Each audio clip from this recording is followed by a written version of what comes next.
Biasanya kalau kita ketemu orang tua atau ketemu terapis, gejala yang timbul itu cuma gangguannya 3 tadi yang dievaluasi. Jadi kadang-kadang mereka bilang, dokter, terapinya tidak ada perkembangan yang bermakna, karena yang diukur bermaknanya berbeda.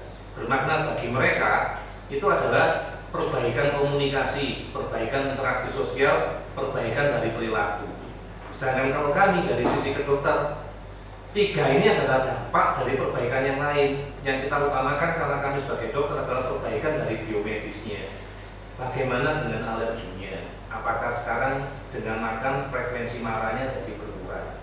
Yang tadinya makan misalnya gluten, makan kasein, jadinya tantrum, sekarang dengan makan itu jadi tantrum enggak? Yang tadinya dia suka melukai diri sendiri dengan membenturkan kepala ke tembok, masih enggak dengan dilakukan terapi seperti ini. Nah, ini kadang-kadang ada perbedaan antara terapis dengan orang tua. Jadi kadang-kadang saya minta kepada mereka kalau datang ke tempat saya, yuk yang kita evaluasi bersama-sama apa?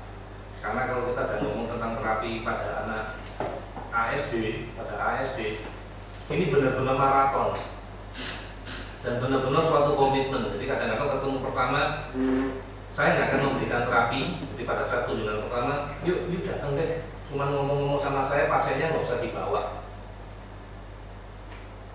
Saking seriusnya, nggak usah bayar. Saya cuma ingin ngobrol dulu supaya yuk dapat penjelasan dulu dari sisi saya. Terserah nanti cocok atau tidak cocok, keputusan ada di tangan Anda. Cocok kalau sudah ngambil komitmen terapi, jangan main-main. Waktunya lama, sedikitnya bisa butuh waktu 2 tahun seminggu sekali.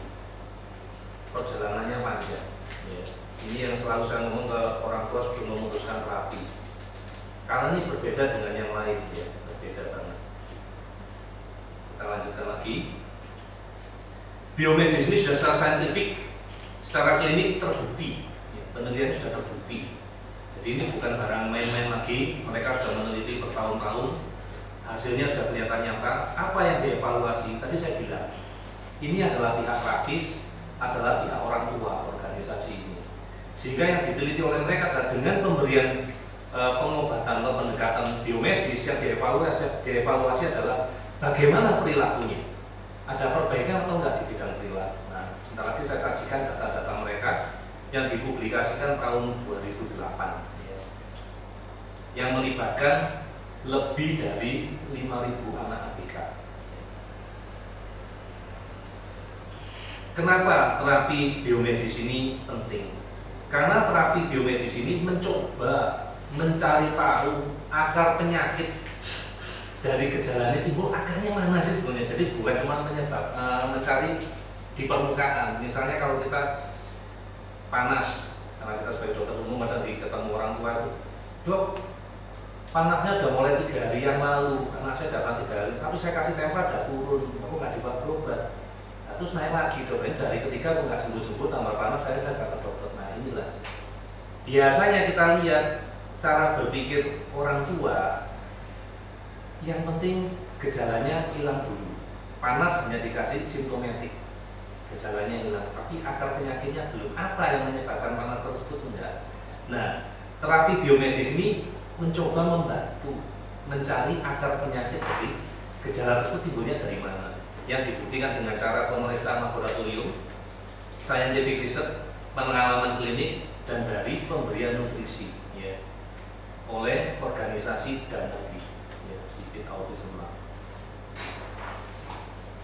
Nah, ini yang penelitian mereka ya, penelitian dari 2 organisasi ini, mereka berani klaim bahwa autism itu bisa disembuhkan, bisa dipulihkan, dan mereka menunjukkan hasilnya cukup baik. Ini penelitiannya. Jadi ini diterbitkan di publikasinya mereka pada Februari 2008, melibatkan, kalau kita lihat jumlah orangnya, ini hampir 6.000 pada case-case tertentu ya, melibatkan banyak orang, diukur dengan pemberian suplemen atau tindakan tertentu yang masih masuk dalam kriteria pendekatan biomedis, diukur lebih baik, lebih jelek atau tanpa efek. Loh, apanya yang dinilai? Perilaku. Jadi setelah pemberian, misalnya kasus pemberian kalsium, setelah sekian lama pada 2097 kasus, ternyata 35% dari 2097 kasus itu mengalami perbaikan. dalam hal apa? Perilaku. Jadi di sini yang dilihat adalah perilakunya, efek perilaku. Metode yang dipakai oleh mereka adalah metode kuesioner. Diberikan kuesioner, terus dievaluasi. Ini 3 bulan, 6 bulan bagaimana, sampai sekian lama. Yang dikasih kalsium hasilnya bagaimana, yang dikasih cultivar oil bagaimana. Nah, sini kita lihat beberapa topik penting yang nanti kita pakai dalam kelasi atau bukan kelasi, dalam terapi kita adalah salah satu yang suksesnya cukup besar adalah dengan memberikan detox atau kelasi. Jadi teman-teman terapis tahu kenapa kita perlu melakukan detox, menghilangkan logam berat, menghilangkan toksin, menghilangkan yang lain-lain. Nanti di topik belakang lebih jelas. Saya ingin bawahi, ingat teman-teman, detox tetap harus kita kerjakan. Ya. Kalau dari LTD yang kemarin masih ingat, detox dilakukan pertama setelah kita buka blog. Lalu setelah itu kita bereskan masalah jamur, jangan terbalik, ya. Karena jamur ikut membantu memakan logam. Ya. Ini mengingatkan buat teman-teman yang lain. Sekali kita ada orang tua di sini juga dok jamurnya banyak. Ingat kadang-kadang kita nggak bisa nurutin orang tua. Dok saya pengennya jamur, logamnya biarin aja udah 6 bulan di kelasi juga gak hilang-hilang. Masalahnya bukan di situ. Jadi ini kita sekali kasih informasi, urutannya seperti itu. Jamur kadang membantu kita mengeliminasi logam. Ya. Kemudian juga dikatakan di sini yang bagus, ini yang perlu teman-teman perhatikan juga. Dikasih enzim. Kenapa dikasih enzim? Hasilnya cukup bagus. Nanti di topik di slide di bawahnya kan saya jelaskan lebih lanjut mengenai enzim, gunanya enzim. Ya, jadi ini hanya topik-topik penting. Ya. Kemudian diberikan adanya, nah yang ini khusus Pak untuk Pak Sam sama Bu Agustin, saya mau nanya, sudah pernah dikasih dimetil glisin nggak si algi DMG? Itu untuk speed, untuk bicara. Belum pernah ya? Ya. Oke. Oke, ini saya pikirkan ya DMG ya, kofaktor untuk bicara ternyata. Kemudian 5-HTP yang paling bawah ini ternyata perlunya adalah untuk produksi serotonin. Ya, jadi nanti mengenai digestif enzim 5-HTP serotonin saya bahas di slide selanjutnya supaya tidak terlalu banyak. Ya. Selanjutnya ini, kenapa kita perlu? Nah ini yang paling hobi nih saya ya, alergi treatment. Karena kita pertamanya bertanya kan bukan alergi, jadi ini penting ya, alergi treatment. Perlu dilakukan alergi treatment. Kemudian ada folic acid, ada P5P, vitamin B6, ada B12. Nanti semua kita bahas di slide sampai terakhir ya, itu mengenai metilasi, proses yang terjadi di dalam sel yang sampai mempengaruhi DNA, sintesa dari DNA, RNA dan teman-teman. Nanti saya bahasnya di terakhir. Topik ini sangat menarik. Kemudian ada lagi terapi hiperbarik oksigen terapi yang di sini dikatakan memberikan hasil cukup memuaskan 60%. Tapi banyak orang tua yang datang ke saya untuk terapi ataupun konsultasi, dok, anak saya sudah ngambil paket HBOT, namanya HBOT, kok nggak kelihatan ya dok ya hasilnya kayak apa? Nah nanti saya jelaskan setelah ini, karena masing-masing anak atau kita ngomong anak ABK itu problemnya berbeda. Jadi HBOT nanti lebih berguna di bidang yang mana setelah slide yang satu ini. Ya, enggak, setelah slide yang banyak ini, ya, masih banyak slide. Kemudian magnesium ya, memberikan manfaat, melatonin ya, ini memberikan manfaat bagus karena melatonin itu hubungannya sama serotonin. Satu sintesa sama serotonin, tujuannya untuk relaksasi dan juga membantu untuk tidur. Ya, ini hormon tidur. Ya. Artinya apa? Proses tidur itu sangat dibutuhkan oleh tubuh karena pada saat tidur itulah tubuh punya kesempatan untuk self healing, untuk menyembuhkan dirinya sendiri. Ya. Ini semua sudah dijelaskan di sana. Kita lewat dulu. Yang penting-penting tadi yang saya sebutin tadi ya, yang nanti ada hubungannya sama slide di bawah. Dan Anda khususnya terapis harus berpikir ke arah sana. Ya. Kalau kita ingin memperbaiki dari dasar, ya, dari tingkat sel. Ya. Jadi ngomong-ngomong sejak kita LTD kemarin, Bu Linda punya topik bagus.